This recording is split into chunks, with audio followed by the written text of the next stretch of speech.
You are looking at Julian's pronunciation guide, where we look at how to pronounce better some of the most mispronounced words in the world, like this other curious word. But how do you say what you're looking for today? So how do you pronounce the name of this brand, beer brand? There's going to be different pronunciations.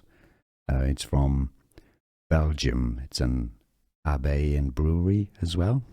So in Dutch, which is the language, Flemish I think it is, that they speak in this part of Belgium, it is pronounced as Leffe. So the at the end is pronounced like a schwa, Leffe, just like in Porsche. The at the end is a bit more like an A of China, Leffe. Now in French, because in some parts of Belgium, not where the brewery is, but they do speak French, it's said Leffe, Leffe in French. But in Dutch, and the company itself says that it should be pronounced more like in Dutch, Leffe, Leffe Beer. Now you know.